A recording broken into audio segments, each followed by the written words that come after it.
జ్ఞాపకం చేసుకోగలనా ఈ November December మాసాలకి ఇవ్వనటువంటి వాగ్దానాన్ని మన ఫిబ్రవరి వాగ్దానాన్ని మనం రోజు మనం ధ్యానం చేద్దాం. మలాకి గ్రంథంలో నుంచి కదా 4వ అధ్యాయం, మలాకి గ్రంథం 4వ అధ్యాయము 2వ వచనాన్ని చదువుతున్నాం. నా నామమందు భయభక్తులు గలవారు మీకు నీతిశూరుడు ఉదయించును. అతని రెక్కలు ఆరోగ్యమును కలుగజేయును గనుక మీరు బయలుదేరి కొవ్విన దూడలు గంతులు వేయుదురు. మనం చదివినటువంటి లేఖన భాగమును ప్రభు మన కొరకు ఆశీర్వదించి మనతో మాట్లాడడం కాక. మలాకి గ్రంథం అనేది పాత నిబంధనలో చివరి పుస్తకం కదా. చివరి ప్రవక్తగా మలాకి చాలా సంగతులు రాశాడు. చివరి అధ్యాయంలో ప్రభువైన యేసు ప్రభువారి గురించి రాసిన మాట, అయితే నా నామమునందు భయభక్తులు గలవారు నీకు నీతిశూరుడు ఉదయించును. సూర్యుడు మనం ఎరుగుదము, చాలా సంగతులు మనకు తెలుసు సూర్యుడి గురించి. సూర్యుడు లేకపోతే ఎలా ఉంటుంది భూ ప్రపంచం? సూర్యుడు లేకుండా ఊహించుకోండి, చాలా కష్టం అవుతాం. దేవుడు మానవాళి యొక్క మేలు కోరి సృష్టిలో సూర్యుని కూడా ఆయన నిర్మిస్తూ వచ్చాడు. మనం ఆది కాండంలో చూస్తాం, మొదటి అధ్యాయంలో. ఆ సూర్యుడికి పెద్ద జ్యోతి అని పేరు కూడా పెట్టుకున్నాడు. ఆ మొదటి అధ్యాయంలో ఆది కాండంలో మనం జ్ఞాపకం చేసుకుంటే 14వ వచనంలో ఉంటుంది, దేవుడు పగటిని రాత్రిని వేరుపరచినట్లు ఆకాశ విశాల ముందు జ్యోతులు కలుగునుగాకని అవి సూచనలను కాలములను దిన సంవత్సరం సూచించటకై ఉండునుగాక. ప్రారంభంలోనే దేవుడు మానవాళి యొక్క నిర్మాణంలో సృష్టిలో ఒక భాగం ఏంటంటే సూర్యుని కూడా ఆయన ఏం చేశాడు? మానవాళి కొరకు ఆయన నిర్మించాడు. దేని కొరకంట? పగటిని రాత్రిని వేర్పరచడం, ఆకాశ విశాలను జ్యోతులు కలుగునుగాక.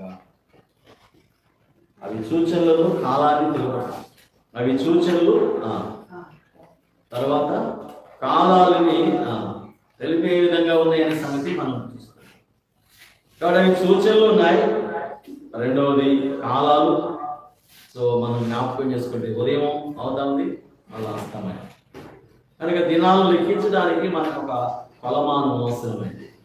ఆ తర్వాత చాలా వచ్చినాయి, అవన్నీ ఇప్పుడు చాలా మారిపోయినాయి. కనుక ఆ దినాల్లో ఈ సమయాన్ని లెక్కించడానికి సూర్యుడినే కొలమానంగా తీసుకునేవాడు. నీళ్ళను బట్టి ఈరోజు ఈ టైం అయింది, ఈరోజు ఇన్ని గంటలు అయింది, ఈరోజు ఇంకా పొద్దుపడదు. మరి ఆ దినాల్లో సమయాన్ని నీళ్ళను బట్టి సూర్యుని యొక్క ఆధారం చేసుకునే వాళ్ళు చూసేవాళ్ళు. మన తాతలు అలా సూర్యుని ఆ దినాలు ఇల్లు. అయితే రాను రాను దేవుడు మానవునికి జ్ఞానం ఇచ్చి మనకు చాలా అనుకూలమైన దాన్ని చేయాలి. సరే, ఇవన్నీ ఒక పక్క అయితే ఈ భౌతికమైన సూర్యుడి గురించి మనం చెప్పుకోవచ్చు. అది ఈ సూర్యుడి దగ్గరికి మనం వెళ్ళలేము, భౌతికమైన సూర్యుడి దగ్గరికి మనం వెళ్ళలేము. ఇంకా అనేకమైన సంగతుల ద్వారా మనం చెప్పుకోవచ్చు. అయితే మనందరికీ కూడా ఏం ప్రశ్న ఏంటంటే, భూమి చుట్టూ సూర్యుడు తిరుగుతున్నాడా, సూర్యుడు చుట్టూ భూమి తిరుగుతుందా? చదువుకునే ప్రతి ఒక్క అర్థమైందా? సూర్యుడు భూమి చుట్టూ తిరుగుతున్నాడా, భూమి సూర్యుడు చుట్టూ తిరుగుతున్నాడా? భూమి అలాగా తిరుగుడు ద్వారా మనకు ఒకరోజు పగలు దాకా అంటే ఒక దినం మనం అనుకోవచ్చు, ఇదేం తెలియదంటే ఏం కనపట్లేదే అనిపించింది. కానీ ఇది దేవుని యొక్క సృష్టిలో గొప్ప భాగం. అది కరెక్ట్గా అట్లాగా అట్లా పక్కకు పోయిన ఇబ్బంది, ఇటు పక్కకు ముందు జరిగిన ఇబ్బంది. అంటే దేవుని యొక్క ఫలమానంలో, అందుకే దావీదు లాంటి వాడు 8వ కీర్తన రాస్తూ అద్భుతంగా చెప్పాడు. ఆ 8వ కీర్తనలో దేవుని యొక్క మహిమను గురించి, దేవుని యొక్క గొప్పతనాన్ని గురించి, అసలుకి ఈ సృష్టిని గురించి చెప్పేటప్పుడు దావీదుకి కూడా ఆశ్చర్యం అనిపించింది. దావీదుకి కూడా ఆయనకే టెక్నాలజీ లేని సమయాల్లోనే దేవుని గొప్పతనాన్ని అంతగా చెప్పగలిగినాడు.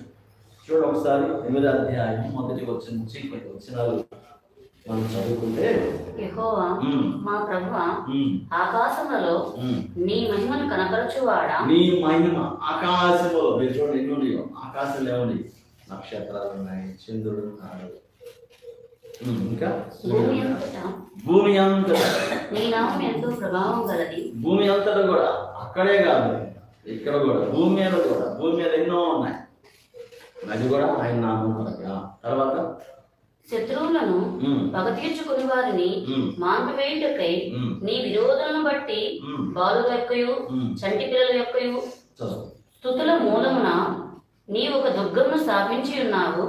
నీ చేతి పని అయిన నీ ఆకాశములను నీవు కలుగజేసిన చంద్ర నక్షత్రములను నేను చూడగా, నీవు మనుషుణ్ణి జ్ఞాపకం చేసుకున్నటకు వాడే పాటివాడు. ఏమన్నాడు?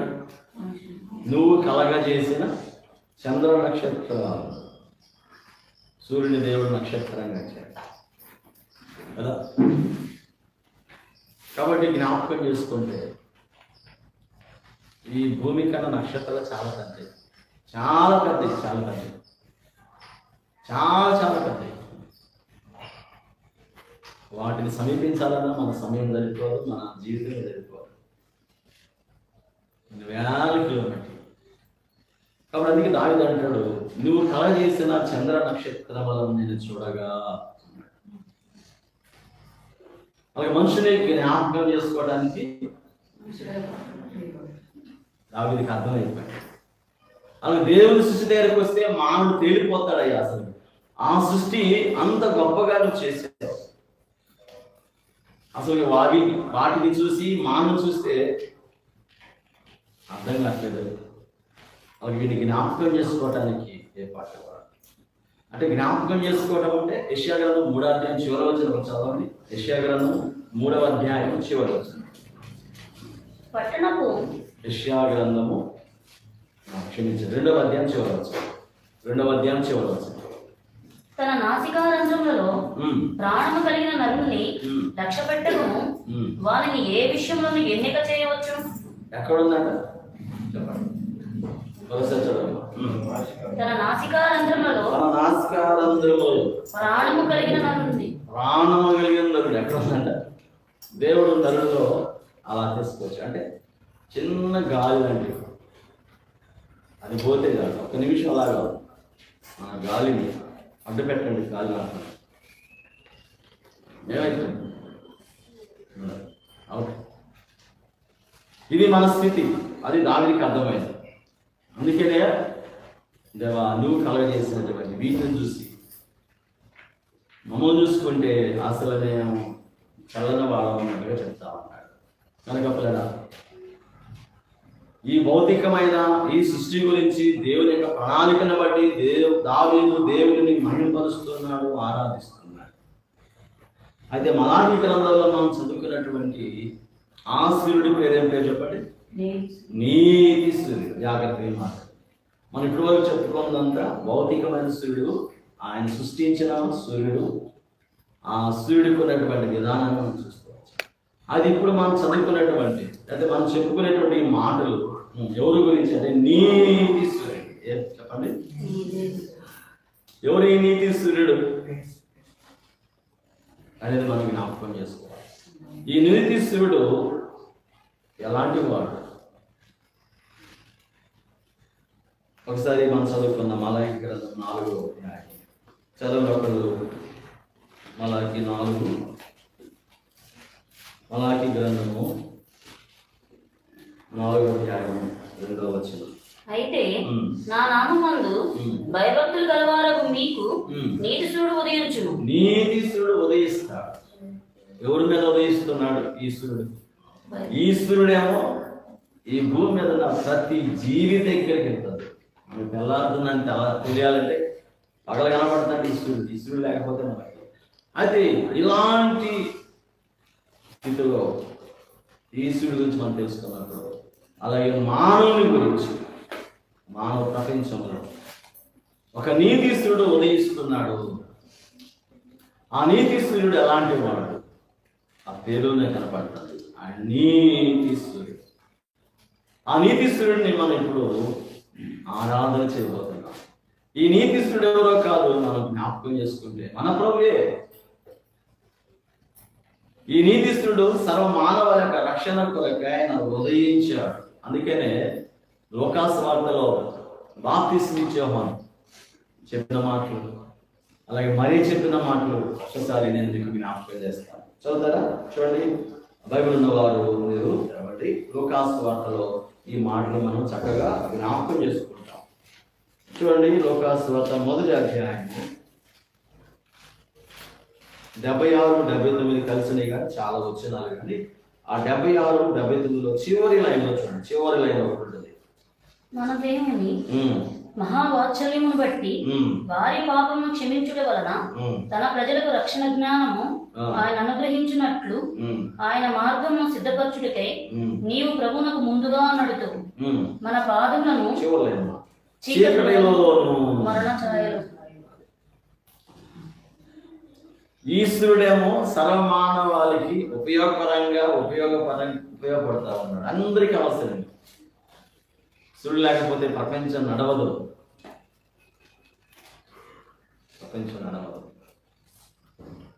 ఎందుకంటే దాని మీదే అన్ని ఆధారపడ్డాయి. కాబట్టి జ్ఞాపకం చేసుకుంటే ఇట్లా అది ఇప్పుడు ఒక సూర్యుడి గురించి చెప్తాను. చీకటిలోను మరణఛాయలోను కూర్చుండే వారికి కూర్చున్నారంటే వీళ్ళు చీకటిలో కూర్చున్నారు. రెండోది మరణఛాయలో కూర్చున్నారు. కూర్చుండే వారికి ఏమిస్తున్నాడు? వెలిగించుటకై ఆ మహావాత్సల్యమును బట్టి పైనుండి ఆయన మనకు అరుణోదయ దర్శనమును అనుగ్రహించు. కనుక చీకట్లో ఉన్న వారిని, మరణఛాయలో ఉన్న వారిని వెలిగించడానికి మనం ఎక్కడ కూర్చున్నామంటే చీకట్లో ఉన్నాం. మనం ఎక్కడున్నామంటే మరణఛాయలో ఉన్నాం. అంటే మనం మన మీద ఏలుబడి చేస్తుంది. చీకటి మన మీద ఏలుబడి చేస్తుంది. చీకటిలో మరణఛాయలో ఉన్న మనల్ని విడిపించడానికి దేవుడు వెలుగుగా, ఇంకా చెప్పాలంటే నీతిస్తుడిగా ఆయన భూమి మీద మన కొరకు ఉదయించడానికి ఇష్టపడ్డాడు. సో ఇప్పుడు ఎవరికంటే చీకట్లో ఉన్న వారికి, మరణఛాయలో ఉన్నవారికి. ఎవరు చీకటిలో ఉన్నారు, ఎవరు మరణంలో ఉన్నారంటే చీకటి ఏం చూపిస్తుంది? ఒకసారి యోహాను పత్రికలు చూస్తే అక్కడ మనం చీకటి అంటే అర్థం వచ్చేసుకోవాలి. చూడండి, పత్రికలు చూస్తే అర్థం అవుతుంది. చీకటి అంటే యోహాను రాసినటువంటి పత్రికలో మొదటి పత్రిక 2వ అధ్యాయం, యోహాను రాసిన పత్రికలో మొదటి పత్రిక 2వ అధ్యాయం 11వ వచనం. తన సహోదరుని ద్వేషించువాడు చీకటిలో ఉండి చాలు. తన సహోదరుని ద్వేషించేవాడే. ద్వేషం నీలో ఉంటే నువ్వు ఎక్కడున్నట్టు? చీకటిలో ఉన్నట్టే. చీకటి ఇంకేం చేస్తుంది? అక్కడ ఆ వచనం అంటాడు ముగింపులో, చీకటిలో నడుస్తున్నాడు, చీకటి అతని కళ్ళకు గుడ్డితనం కలిగేస్తుంది, తాను ఎక్కడికి పోవచ్చున్నాడో తనకి తెలియదు. ఈ చీకటి రాజ్యానికి ఒక అధిపతి ఉన్నాడు, అపవాది.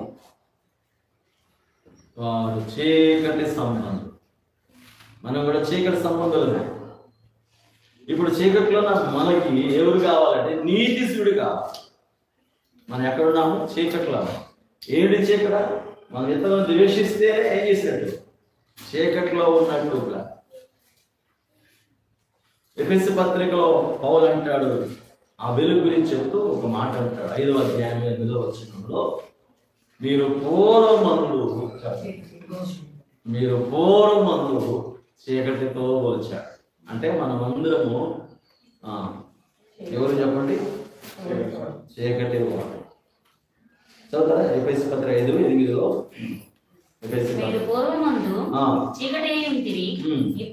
ఇప్పుడైతే ప్రభువునందు వెలుగు. ఈ నీతిస్తుడు మనకి దగ్గర రాకముందుకు మన స్థితిగతులు చూస్తే మనమందరము కూడా చీకటిలో ఉన్నవారు. చీకటి మనల్ని ఏం చేస్తుందంటే నడిచేది ఎక్కడికి పోవాలో కూడా తెలియని స్థితిలో చీకటి మనల్ని అలాగా ప్రవాహించేయగలదు. చీకటి సంబంధులుగా చేస్తూ వచ్చేది. చీకటి చాలా ప్రమాదం. యేసు కూడా మాట చెప్పారు, ఈ లోక సంబంధులందరూ కూడా ఎక్కడికి వెళ్తారంటే వారు పాతాళంలో అంధకారంలో వెళతారని ఆయన జ్ఞాపకం చేస్తూ వచ్చారు. మత్తయి సువార్త 25వ అధ్యాయం. మత్తయి సువార్త 25వ అధ్యాయం.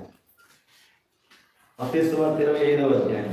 లేఖనాల్లో ఈ సంగతులు మనకు అర్థం అవ్వాలంటే లేఖనాల్లో పరిశీలన చేయాలి, అప్పుడు మనకు అర్థం అవుతుంది. 25వ అధ్యాయము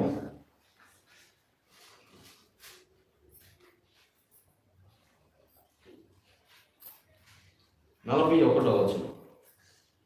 అప్పుడు ఆయన ఎడమవైపు ఉండు వారిని చూచి, శపింపబడిన వారులారా, నన్ను విడిచి అపవాదికిని వాని దూతలకు సిద్ధపరచబడిన నిత్యాగ్నిలోనికి పోవుడి.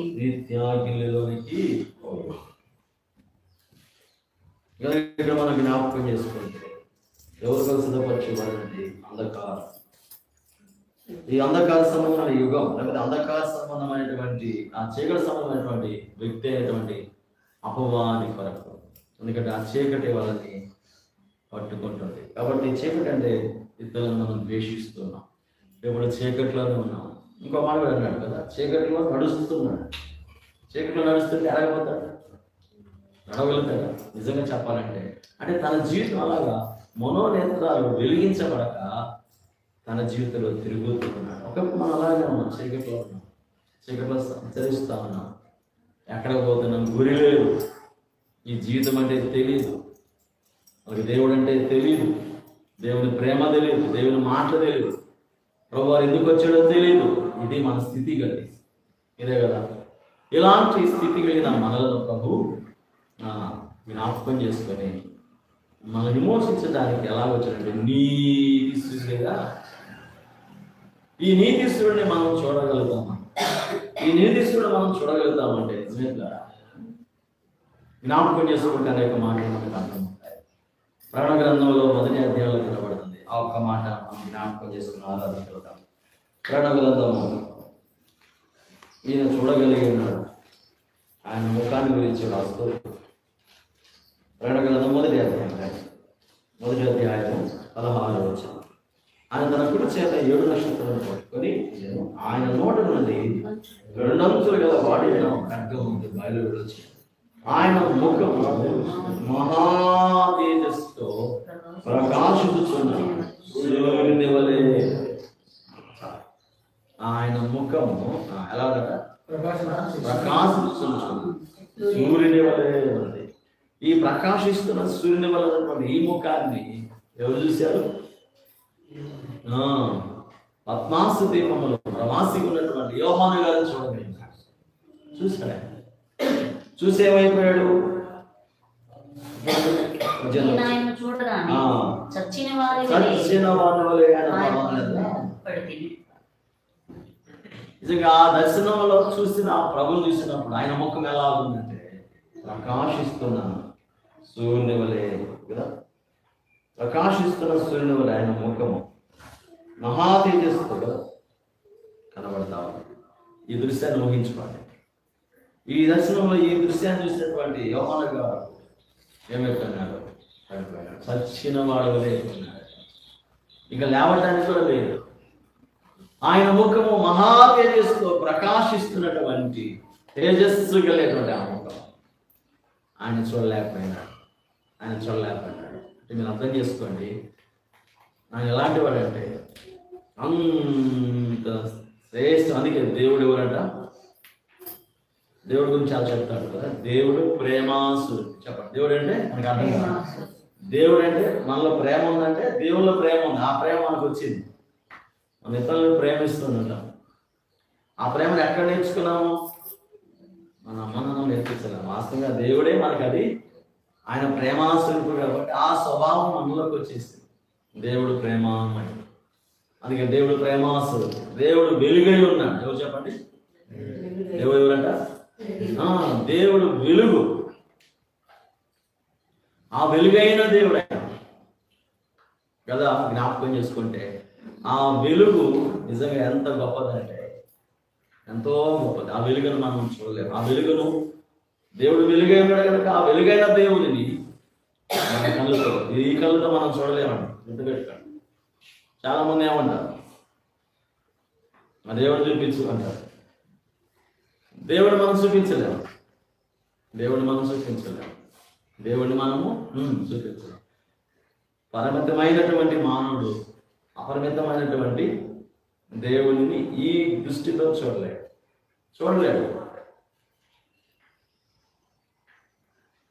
అలాంటి వెలుగైన దేవుడు ఆయన్నే ఎవరు కూడా బైబిల్ అని చెప్తుంది, ఏ మానవుడు ఎప్పుడు ఆయనను చూడలేదు. అయితే అద్వితీయ కుమారుడిగా మన మధ్యకి వచ్చి సశరీరుడుగా ఆ దేవుడు ఏమైపోయాడంట, ఆ మహా తేజస్సు గల ఆ దేవుడు ఏమైపోయాడంటే మన కొరకు నీతిశూరుడిగా వచ్చాడంటే. అది గుర్తుపెట్టాడు. ఆయన నిజంగా ఆ సూర్యుడి వల్లే మన దగ్గరకు వస్తే మనం చూడలేము. అదే కదా ఏమయ్యాడు ఈ యోహాను ఏమైపోయాడు? సచ్చిన వాడు వల్ల అయిపోయినాడు, చూడలేకపోయినాడు. మళ్ళా ప్రభువు కుడి హస్తాన్ని ఇచ్చాడు. ఆయన తన కుడి చేతిని అప్పుడు దాకా ఈయనకేం లేదు, సచ్చిన స్థితిలోనే ఉన్నాడు. దేవుని చూడాలంటే చాలా మంది కూడా నేను చూస్తే అప్పుడు దేవుడు నాకు కనబడాలని. దేవుడు కనబడడానికి నీ దగ్గర ఎంత ఉంది కెపాసిటీ?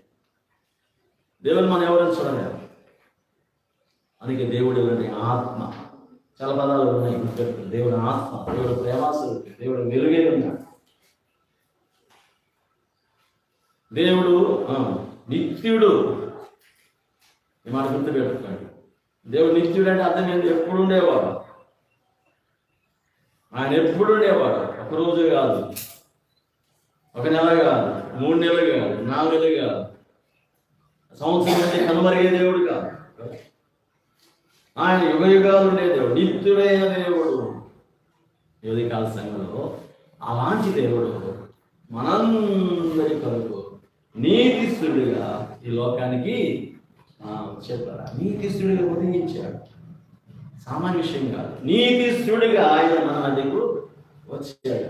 ఈ నీతిస్తుడు అతని రెక్కల కింద మనకి ఆశీర్వాదం ఉంది, ఆరోగ్యం ఉంది. ఆ నీతిస్తుడిలో మనం ఎన్నో నేర్చుకుంటాం. ఆ నీతిస్తుడు ఈరోజు నీకు నాకు అవసరమైంది. ఇందా చెప్పాను, చీకట్లో ఉన్నాం. రెండోది మరణఛాయలో ఉన్నాం. ఎక్కడ చెప్పండి? మరణములో ఉన్నాం. మరణఛాయ ఎంత భయంకరమైందంటే అంత భయంకరమైంది. మరణం మనల్ని ఎరుతూ ఉంది, మరణం మనల్ని బంధించింది, మరణం మనం పట్టుకుంది. ఇలాంటి మరణం నుండి తప్పించడానికి యేసు ప్రభు వారి రావాల్సి వచ్చింది. ఈ నీతిశూడే ఉదయించాల్సి వచ్చింది. కనుక ఇటువంటి కరుణా సంపన్నుడైనటువంటి ప్రేమ కలిగినటువంటి ఆ దేవుడిని మనం హృదయమార దేవుడిని మహిమపరచడానికి, హృదయమార దేవుడిని ఘనపరచడానికి దేవుడు మనల్ని జ్ఞాపకం చేసుకుంది. అందుకే నేను ఉదయకాల సమయంలో ఆ ఉన్నతుడైన దేవుడిని, నీతిస్తుడైనటువంటి ఆ దేవుడిని హృదయపూర్వకంగా ఆరాధించాలి. సరైన మాట చెప్పి మనం ఆరాధనకు వెళ్ళాలి. సో ఇందా చెప్పారు, నీతిస్తుడు మనకు ఉదయించాడు. మనం ఎక్కడున్నామో చెప్పాను, చీకట్లో ఉన్నాము. మన చేయాలి. మన కళ్ళతో మనం చూడలేము. ఇదిగో ఈయన కూడా దర్శనంలో చూస్తే ఆ ముఖాన్ని చూసినప్పుడు చూడలేక చచ్చిన స్థితిలో ఉన్నాడు. చూసి ఉన్నప్పుడు చచ్చిన స్థితిలో ఉన్నప్పుడు తన కుడి చేతిని ఆయన మీద ఉంచితే తప్ప ఆయన వల్ల చలనం కలగల, ఆయనకి కదలికలు రాల. ఆయన అలాగా కలిగించబడటానికి కారణం కనుక యొక్క సమయంలో ఉన్నతమైనటువంటి దేవుని యొక్క సంకల్పం, ఉన్నతమైన దేవుని కృప ఎంత గొప్పదో మనకి చాలా మందికి తెలియదు. ఇటువంటి గొప్ప దేవుని మనం కలిగి ఉన్నాం. ఇక్కడ ఆయన మన కొరకు నీతి సూర్యుడిగా ఏమాడు ఉదయించాడు. ఇప్పుడు ఆ నీతి సూర్యుడు మన దగ్గరకు వస్తే, ఇప్పుడు ఈ నీతి సూర్యుడిని చాలా మంది అనుకుంటారు, వద్దనుకున్నారు ఉన్నారు, అయిష్టపడేవాళ్ళు ఉన్నారు. కానీ ఆయన నీ మీద ప్రకాశించాలని ఇష్టపడుతున్నారు. ఈరోజు మన మీద కూడా ఆ వెలుగు అందుకేనన్నాడు. చివరగా ఒక మాట చెప్తాను. ఎఫెసీ పత్రిక చివరగా ఒక మాట మీకు జ్ఞాపకం చేసి మనం ఆరాధనకు వెళ్ళాలి. ఎఫెసీ పత్రిక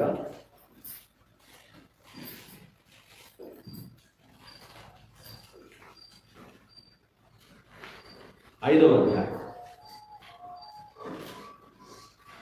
14వ వచనం. అందుచేత నిద్రించుచున్న నీవు మేల్కొని మృతుల్లో నుండి లేము, క్రీస్తు నీ మీద ప్రకాశించునని ఆయన చెప్పుచున్నాడు. ఎక్కడున్నామాట మనం? నిద్రించుచున్న నీవు మేలుకు. నిద్ర ఏమిటి? నిద్ర. లాజరు గురించి ఏమన్నాడు ప్రభు? లాజరు గురించి ప్రభు ఏమన్నాడు? లాజరు నిద్రిస్తూ ఉన్నాడంట అన్నాడు లేదా? రేపు చదవలేదన్నమాట. ఎన్నోసార్లు మనం చెప్తున్నాం. లాజరు మరణం గురించి ప్రభు అన్నాడు, అతను మనం మేలుకొల్పగలుగుతాము అన్నాడు. యోహాను సువార్త 11వ అధ్యాయం. యోహాను సువార్త 11వ అధ్యాయం.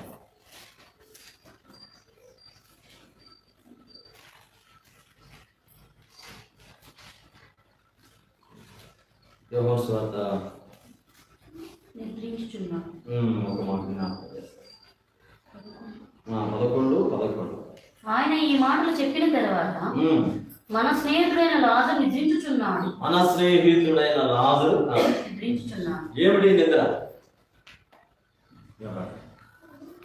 నిద్ర అంటే ఏంది? రెండు రకాలుగా. ఒకటి, మన ఈ లోకంలో ఉన్నప్పుడు మన శరీరం ఏమైపోయింది?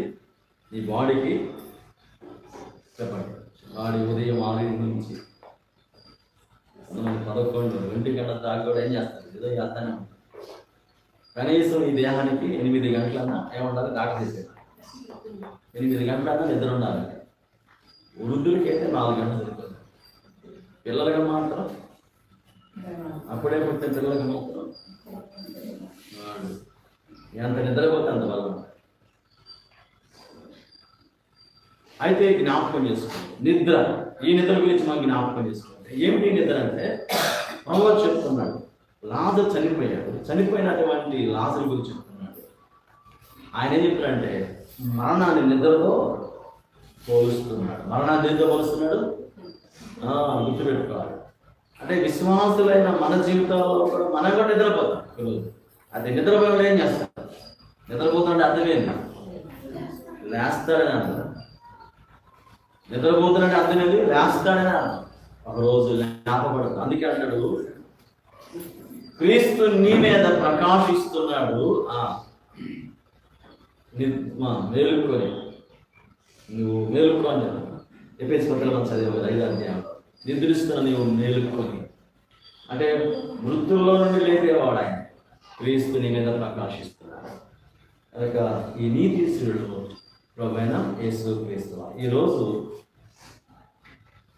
ఒకటి లేపబడే నిద్ర, ఇంకొకటి నిద్ర ఉంది, అది మరణం అన్నాడు. ఎఫెసీ పత్రిక 2వ అధ్యాయం అంటాడు, మనం పాపముల చేతను అపరాధముల చేతను చచ్చిన వారమైనవా క్రీస్తు మనల్ని ఏం చేశాడు? బ్రతికించాడు. ఒకటేమో మరణము నుండి లేపడానికి, రెండోది ఎట్లా చచ్చిపోయాం మనం? పాపం. అదే మరణఛాయ మన మీద ఉంది. ఈ మరణ ఛాయలో ఉన్న నిన్ను నన్ను రక్షించడానికి యేసు ప్రభువారు ఆయన ఏమైపోయాడు అని తాను ఈ లోకానికి నీతి వచ్చింది. ఈ రోజుకి వచ్చింది, మన దగ్గరకు వచ్చింది. ఈ నీతి సువార్త నా దగ్గర, ఈ నీతి సువార్త నీ దగ్గరకు వచ్చింది. ఈరోజు ఆ ప్రకాశమాన వెలుగంటే మనం చెప్పుకొని చాలా వచ్చిన జ్ఞాపకం వస్తున్నాయి. అవన్నీ మనము ఇప్పుడు జ్ఞాపకం చేసుకెళ్ళాం. పౌలు కొరింథీ పత్రికలో అద్భుతమైన మాట మాట్లాడతాడు. ఏమంటాడంటే, కాబట్టి ఇప్పుడు క్రీస్తు యేసునందున వారికి ఏ శిక్ష విధి లేదంటాడు. కొరింథీ పత్రికలకు వస్తే 2వ పత్రికలో జ్ఞాపకం చేసిన మాట. 2వ పత్రికలో ఏమంటాడంటే ఆయన ఈ మాట చెప్తారు. 5వ అధ్యాయంలో 4వ అధ్యాయము 4వ వచనం, దేవుని స్వరూపమైన క్రీస్తు మహిమను కనపరచు సువార్త ప్రకాశం. అది అద్భుతమైన ప్రకాశం అంటే వెలుగు. ఈరోజు మనల్ని వెలిగించింది సువార్త, సత్య సువార్త నా దగ్గరికి వచ్చింది, నీ దగ్గరికి వచ్చింది. ఈ ప్రకాశము మన మీదకి వచ్చిందంట. అందుకంటే వారి ప్రకాశింపకుండా నిమిత్తము యుగ సంబంధమైన దేవత అవిశ్వాసమైన వారి మనోనేతలు ఏం చేసింది? విడుదల. ఇప్పుడు మనం ఎన్నింటిలో ఉన్నాం, ఎన్నింటినీ దేవుడు తీసుకురావడానికి ఆయన చేయాల్సిన పని చాలా చేశాడు.